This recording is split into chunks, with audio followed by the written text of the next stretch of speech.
New York, 6 p.m. A fine drizzle fell like a cold mist seeping into the skin. Under the dim glow of a street lamp, a man stood still, silently staring at the golden-lit façade of a luxurious restaurant. His worn delivery uniform darkened with rain, and in his hand was an empty pizza box, just a pretense to be present in a place he no longer belonged. On the restaurant's glass window, the name, the Gilded Compass, shimmered, reflecting into eyes weathered by time. Julian Vance. He wasn't just the founder of this place, he had once been its very soul, a soul now cast out, as though it had never existed. He stepped forward and pushed open the heavy oak door. Inside was another world, flickering candlelight soft jazz from a vintage speaker, the aroma of garlic butter blending with the scent of red wine. Elegantly dressed diners laughed and chatted, clinking glasses in rhythms that belonged to a world with no room for people like him. Before he could enter, a young woman approached, tall, poised, her hair tied neatly at the nape, wearing a cream-colored suit tailored to perfection. Chloe, the new manager. She smiled a smile, clearly rehearsed in front of a mirror, but within a heartbeat, it froze when her eyes landed on his uniform. "Sir," her voice sliced through the final nerve, keeping him upright. "The delivery entrance is in the back. Please don't disrupt the guest's experience." There was no disdain in her tone. It was colder than that, indifferent, as if he didn't exist, not as Julian Vance, not as the man who had once laid every brick of this place with his own scraped hands, but merely as a smudge on the flawless glass of the world she now guarded. Julian stood frozen. He wanted to speak, to scream, but his mouth wouldn't open, only a slight nod, a nod from a man just buried alive by the very dream he once built. He turned away, the door shut behind him with a sharp click. Like the lock on a prison he never knew he had entered. Julian stood once more in the rain, but the chill he felt no longer came from the droplets on his collar. It came from within his bones, from somewhere deeper than skin, a crack forming in his heart. He hadn't just been denied entry into his own restaurant, he had just been erased from the history he created. To those inside, he was nothing more than a ghost, formless, nameless. But to him, that ghost was the truest part of who he was. And that night, standing in front of the Gilded Compass, Julian understood. The compass that once guided him had turned, and now it was pointing at him, demanding he remember who he was and why he ever began. Julian didn't go home that night. Instead, he circled around to the alley behind the restaurant, where the streetlights barely flickered and metal dumpsters reeked of mildew. The stench of old grease and burnt bread hit his nose like a punch from the past. He leaned back against a damp brick wall, letting the rain fall onto his graying hair. And then everything came rushing back like a flood. 20 years ago, in this very place, Julian, then just a penniless immigrant, had started with the kind of job no one wanted: washing dishes. The basement of the building had once been the auxiliary kitchen of an old Italian restaurant.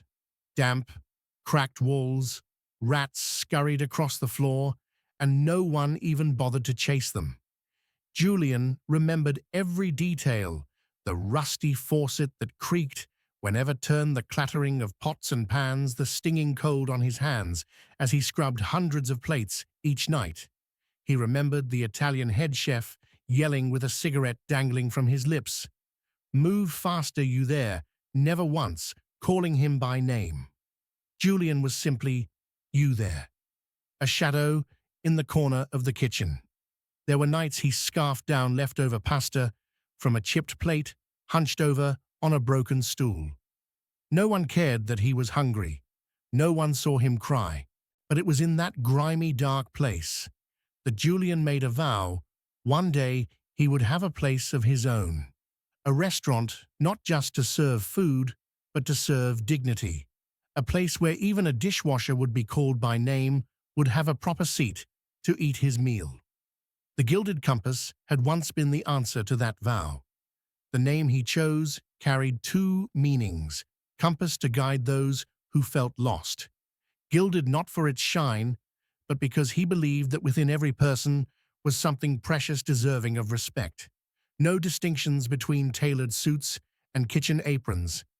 No hierarchy between leather shoes and the worn boots of a delivery man. But now that very place, that spiritual child he had raised with sweat and dreams, had become the exact reflection of what he had once endured. People like his younger self were still being pushed out back, dismissed, turned into air. Julian sank down onto the cold, concrete floor. He didn't cry. He had no tears left. But deep inside, an old voice stirred. It wasn't rage. It was the sharp sorrow of realizing he had lost himself somewhere, somehow along the way. And when he stood up, wiping his hands on his rain-soaked shirt, something had changed. Not in the world outside, but within him. A crack had opened, but beneath it wasn't emptiness. It was a wave quietly rising, a wave of memory, of fire, and of a man who had once scrubbed dishes, now ready to return to that old kitchen, not to serve, but to reclaim his soul. The next morning, Julian returned to the Gilded Compass, not through the front entrance, but from the alley behind. Same old delivery uniform, cap pulled low, an empty delivery bag slung over his shoulder, like a passport into a realm unseen. The back door opened as it always did. No questions asked. No one looked. To them, people like him didn't need to be noticed. Julian weaved through the hallway, leading to the kitchen, where everything gleamed and moved with mechanical precision. But what caught his attention wasn't the steaks grilling or the rows of gleaming copper pans. It was the smell, something different, luxurious and refined enough to stop him in his tracks. White truffle sauce, fresh scallops from Hokkaido, premium Wagyu beef, all dishes that had never been on the menu he had once approved. He followed the direction the food was heading. A server in a dark uniform quietly pushed open a discreet wooden door at the end of the hall. Behind it was another world. Julian slipped up to the mezzanine level, where he could peer down into the space through wooden slats, the captain's nook, a small secluded area styled like a private British dining room with brown leather walls and warm amber lights. Their men wearing watches worth a month's salary, and ladies in flowing silk dresses were enjoying lunch as if in a secret club. At the center table sat Marcus Thorne, the new managing director, hair slicked to perfection, his voice a blend of charm and control. Julian couldn't make out the words, but the body language said enough. Marcus was king of that room, a ruler of a kingdom. Julian was no longer invited in. Minutes later, Julian returned to the main dining area. A man dressed like a construction worker in a flannel shirt and mud-caked boots stood awkwardly near the hostess stand. "I'm sorry, Sir." Chloe's voice rang out, that same flawless smile from the day before. "We're fully booked for tonight." Julian glanced around. At least 3 tables were empty. The worker scratched his head and stepped back. No one stopped him. No one cared. And Julian stood there still as stone. But inside him, something stirred. Slowly, heavily, like the silt at the bottom of a lake, disturbed by a strange wind.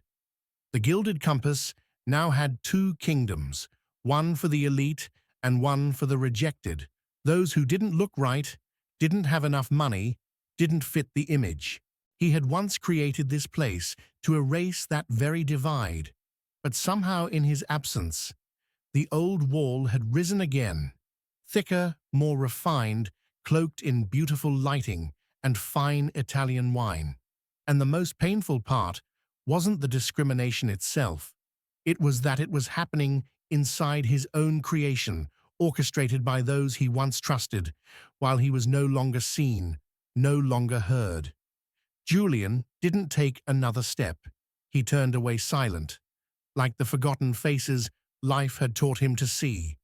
But this time, he didn't feel helpless. He carried a fury wrapped in silence, the kind that doesn't explode, but seeps like smoke, and when thick enough, it suffocates the entire unseen kingdom. 3 days later, Julian returned once more, this time with a single purpose: the truth. He arrived right at the morning shift change, when staff were still groggy with their first cups of coffee, when Marcus had yet to arrive, and Chloe was busy directing the front desk. Julian slipped quietly into the administrative area behind the kitchen, the door bearing a frosted glass panel with small letters, Operations Office. It was here he had once written the very first notes upon opening the restaurant. No one is a second-class guest. Now it was the place he believed all the rot was being hidden. He unlocked the door using an emergency key, an old one Marcus didn't know still existed. Inside was a room so tidy it was almost suspicious. Everything was arranged like a showroom spotless desk computer, powered-off files aligned perfectly. Everything too clean. Julian started with the bottom drawer. Inside were two leather-bound ledgers. One was navy blue, clearly the official one, with neatly printed numbers, proper stamps, and transactions that match perfectly with the management software. But the other, black, its spine slightly bent, its pages worn, was what made his heart stop. He opened it. The first line read, "The Nook, Table 3, $2,500, cash, T. Dubois." Julian turned the page. Japanese scallops, Alba truffles, Kobe beef, all ingredients that had never appeared on any invoice. The next page listed expenses for the private dining room, top-shelf liquor, purchased with the restaurant's corporate card, annotated, "Do not log inventory." Julian realized Marcus had created a parallel operation within the restaurant itself, a secret kingdom for special guests, generating immense profit with all the money flowing off the books. His hands trembled, not just from the numbers, but from the betrayal. Marcus wasn't an incompetent manager. He was a thief, precise, calculated, and organized, and Julian had given him full control. At that moment, the door burst open. Julian ducked behind the filing cabinet. Marcus's voice echoed in, along with the sharp sound of leather shoes hitting the floor. "Chloe, stop acting soft," Marcus said coolly. "That old man's not coming back. He still thinks he's some kind of hero. But New York doesn't need heroes. New York needs $500 fix menus, and people who know how to play the power game." Then came a short, sharp laugh. Chloe responded, voice lower. "I still feel kind of guilty. I mean, he did." Naive Marcus cut her off. "Ideals are for books. Around here, money is king. We serve the king, not beggars in customer costumes."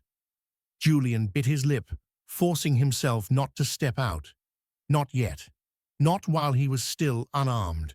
Marcus and Chloe left the door swinging closed behind them, leaving Julian alone with the black ledger in hand, and that sentence echoing in his mind like a death knell for a dream.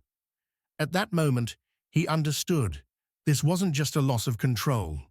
This was a silent coup, a cut so cold, so deep, so precise, that he hadn't even noticed it until the blood had already pooled across the tiled floor. But this time, Julian wouldn't wipe the blood away. He would trace every drop, every mark into the light. That night, Julian's penthouse was no longer a place of rest. It became a trench. From the floor-to-ceiling glass window, he gazed out at the New York skyline, those glittering buildings like candles, at the silent funeral of something that was once beautiful. Julian no longer carried the anguish of that first night. Instead, he held something colder clarity. He was no longer a victim. He was a witness, and the one who would rewrite the ending. He powered on the old computer once used by his former assistant, Mrs. Geraldine. She had retired 3 years ago, but still kept in touch, one of the few people he still trusted. Julian accessed the security camera system, a network he had ordered installed but hadn't checked since handing over control to Marcus. He rewound. The screen lit up with silent, undeniable footage. Marcus greeting a man in a suit at the side entrance, shaking hands, warmly slipping an envelope into his pocket. Chloe turned away, an elderly couple, dressed modestly even though the table beside them sat empty. The head chef sprinkling white truffle onto a dish, sending it out the back door with no order logged. And finally, a clip from 2 weeks ago, Julian in his delivery uniform being stopped by Chloe, his gaze stripped of recognition and memory. Julian sat motionless, eyes locked on the screen. Every image was a blade, but he didn't flinch. He saved everything, every video, every audio clip, every scrap of evidence. Not to sue, not to negotiate, but to act. He called Geraldine. "I need you to send an email," he said, his voice no longer trembling, but tuned like a perfect instrument. To whom, she asked. Julian listed the names former patrons who had once loved the restaurant for its founding ideals, unbribable food journalists, and most crucially, certain special guests from the Black Ledger, people of status, but with a conscience. He didn't need the masses. He needed the kind who felt shame when the truth came to light. The invitation was simple: a special evening, a table hosted by founder Julian Vance. No menu, only the truth. The plan wasn't to fire anyone, not to shut things down. It was surgery. He would drag Marcus and Chloe into the light, not for revenge, but to excise the rot eating away at the soul of the Gilded Compass. He wouldn't shout, he wouldn't command. He would tell the story and let truth do the rest. Before sleeping, he opened the wardrobe. Hanging neatly inside was the tailored suit from the restaurant's opening night. He pulled it out, brushing the thin layer of dust from its shoulder. It wasn't preparation for a party. It was for an execution, served by candlelight and wine. Friday. The sky over New York wore a deep velvet coat, speckled with a few lonely stars. The ground floor of the Gilded Compass glowed like a finely tuned music box, ready to play its opening note. Marcus stood at the center of the lobby, adjusting his tie before a brass mirror. He looked like someone freshly nominated for Businessman of the Year, sleek, self-assured, with a half-smile, always poised to stab someone in the back and still photograph well. Beside him, Chloe whispered something, clutching an iPad, tightly scanning the guest list. The evening was staged like a performance. Champagne overflowed in flutes. A live jazz trio played softly in the corner. The invited guests, those who once served in the captain's nook, were now gathered in the main dining hall, seated in a large circle around a long, white-clothed table under flickering candlelight. They believed they were being honored. They believed the night was to celebrate the management team that had turned this place into a destination for the elite. Marcus raised his glass, about to begin his speech, when the front doors opened gently. Julian walked in. No one recognized him at first, but when he stepped into the center of the room in a perfectly tailored ash-gray suit, deep blue tie, and eyes no longer lost but sharpened like steel, the entire space fell silent. Marcus froze. Chloe looked as if all the blood had drained from her face. No one had time to speak before Julian did his voice, low, steady, not loud, but echoing like a verdict. Welcome to the Gilded Compass. A compass, if not calibrated, leads you astray. And I fear we've wandered far off course. The lights dimmed. The curtain behind the bar pulled back, revealing a large screen. A video began to play. The first scene, Julian, in his delivery uniform, is being turned away by Chloe. The clink of a glass hitting the floor broke the silence. Chloe turned as pale as paper. The next clip, the construction worker being denied a seat. Then footage of Marcus accepting cash, smiling at a guest by the side door. Finally, an audio recording. Marcus's voice, "Ideals are for books. Around here, money is king. We serve the king, not beggars in customer costumes." No one moved. The very guests who had once been the chosen few now felt exposed, stripped bare in front of the entire room. The special treatment they had enjoyed had become evidence of a system built on exclusion, disdain, and manipulation. Julian circled the table slowly. His eyes held no rage, only pain. The kind of pain that doesn't scream, but spreads quietly like smoke. He spoke softly. "I used to wash dishes in the basement of another restaurant. And I swore I would build a place where no one was looked down on for their job or their clothes. But somehow we've rebuilt that wall, prettier, more polite, and crueler." Marcus shot to his feet. "This is slander." Julian raised a hand. No arguments, no shouting. The truth had spoken. He looked at each person around the table. If you've ever sat in a chair placed on someone else's humiliation, then you weren't a guest. You were an accomplice. No one dared respond. The jazz had long since stopped. The candles still burned, but the warmth was gone. And in that moment, it wasn't Julian, but the very ideals he once built that stood in judgment of them all. The room remained frozen, as if time itself had stopped. The low hum of the air conditioner suddenly became painfully loud. No one touched their food. No one said a word. Every gaze turned into a blade pointed at Marcus and Chloe. Each second of silence, another line written in their verdict, "No judge needed." Julian turned to face the two people who once believed he would never return. Marcus, Chloe. His voice didn't rise, but each word fell like the toll of a bell against the coffin of a betrayed ideal. "Get out of my house." No argument, no resistance. Chloe bowed her head, unable to meet anyone's eyes. Marcus kept his expression cold, but his fists were clenched knuckles pale. He walked past Julian without turning around. They exited the restaurant like thieves caught in the act, not by police, but by the unbearable weight of shame. As the door closed behind them, Julian turned to face the guests who had once been considered elite. An elderly woman rose from her seat, dark purple velvet dress, white gloves, a golden pin in her hair. She had once been a regular at the Captain's Nook, served Japanese scallops and $100 wine.